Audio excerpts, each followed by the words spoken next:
I just wanted to touch on this. Doesn't have to be super long. But the MVP race, it's Oh, really kind of becoming a two-horse race here between Jokic and SGA of the Thunder. Just wanted to get your thoughts on that really quick. I know you don't watch NBA like a ton, but figured you had some thoughts on the NBA MVP race. yeah, I did see that it was starting to be like more of like a two-horse race. Like obviously they'll always have other candidates. I think Brunson's up there, Tatum's always floating around, and then like there's a group of players that's always like maybe them, maybe them. Some like your boy Cade Cunningham's kind of in the mix Making right some now. noise, boy.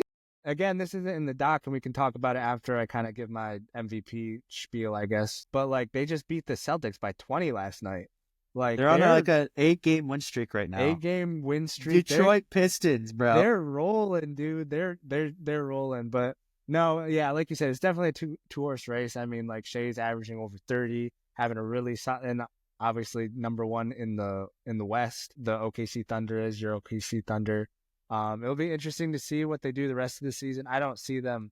They were the number one seed last year, and then obviously ended up getting bounced by, was it Dallas last year? Yeah, Dallas in the second round. Yeah. Luka bounced him out. But I don't know. I could see some people kind of having like, Jokic fatigue. I know Embiid won it last year, but like still everyone's just, I don't know. Robbed. That was I don't so hear robbed. Jokic talk in the media, so I definitely feel like everyone's kind of like pushing it more towards Shea, which is kind of unfortunate. I wish we could just have like a unbiased opinion on it and just like strictly give the MVP based on like your actual performance and your stats that year, but that never happens. There's always a narrative. But if I had to choose, I would do Shea because he's leading a young group. OKC, obviously he could have gotten a shout last year, but like Jokic and Embiid were playing out of their minds last year. So, but I would love to see it go to Shea, honestly. That would be pretty cool. Yeah, I'm gonna disagree. Even Whoa, though the European. OKC Interesting. is my team, obviously I love Shea as a player, but when it comes down to the pure definition of most valuable, you can't.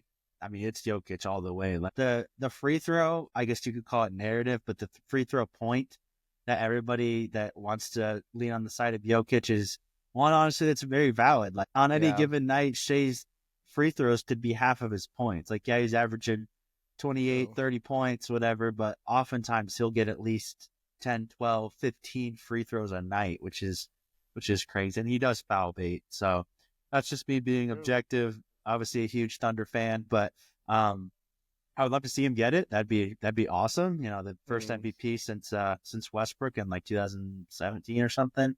mm. But I'm giving it to Jokic, dude. Like I said, he only plays 3 quarters. He puts up triple doubles every single night. The second he steps off the floor, his team is in shambles basically. So, Mm. yeah, I mean, there's the voter fatigue is one thing, but if he's legitimately the best player, like he only gets better too. He's won the MVP 3 times, and he's arguably having his best season of his career this year. So Mm. I'd give it to Jokic. But another thing that I wanted to mention, I know this is old news, this is from this season, but another thing about Jokic, and then we can move on to the next thing. Um, dude, that game against the US last year, like they were toe to toe with the US.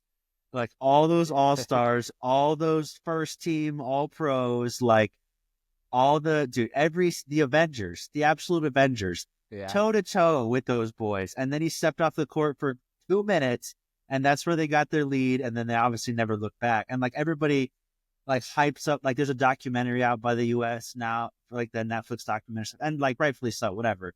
But they were so close to losing to Jokic, and like that just Yeah. shows how incredibly good he is. Like bunch of like Serbians, like Bogdan Bogdanovic was the only guy really that I really knew like on that Serbian team, and it was just Right. Jokic. Like, but dude, I think that performance was insane.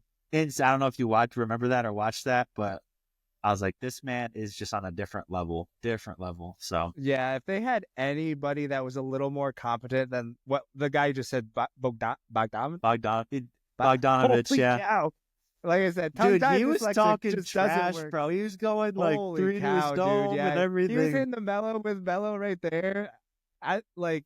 I think that I saw all And the memes Melo out, appreciated it. I loved that too. but Like I he was saw just the like, memes afterwards where it props, was like bro. he's the reason they lost because like Bello is one of like LeBron's like closest friends in the NBA. He's like, you could just disrespect my friend because LeBron went off like in that fourth quarter to Yeah. like beat them, and it was just like, dude, Curry don't went poke the off bear. too.